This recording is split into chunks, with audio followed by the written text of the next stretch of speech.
চমৎকার খেলেছেন এবং অনেক নাটকের মধ্য দিয়ে আপনার দল জয়লাভ করেছেন এবং চমৎকার ভাবে একটি টাইব্রেকার শট করে দলকে জয়লাভ গোল করে জয়লাভ করাতে অগ্রণী ভূমিকা রেখেছেন। আপনার কেমন লাগছে?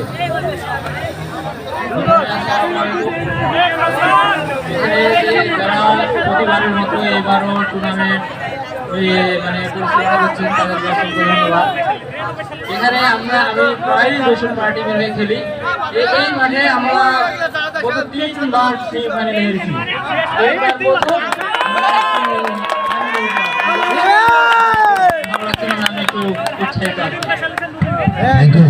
অসাধারণ ভাবে তিনি কিন্তু তার ব্যাখ্যা দিয়েছেন। আসলে বাসার কিন্তু একটু ভালো খেলোয়াড় এবং ভালো খেলা দেখে কিন্তু আজকে সেরা খেলোয়াড় নির্বাচিত হয়েছেন এবং যার কারণে তার দল কিন্তু ফাইনাল খেলবার গৌরব অর্জন করেছেন এবং আজকে তার প্রতিক্রিয়া জানিয়েছেন এবং অসাধারণভাবে তার দল যে কোনো মুহূর্তে হয়তো ডেট ফিক্সড হবে এবং ফাইনাল খেলবে, সেখানে চ্যাম্পিয়ন তারা হবে সেই প্রত্যাশা রেখে আজকের মতো মাইক্রোফোন থেকে বিদায় নিচ্ছি।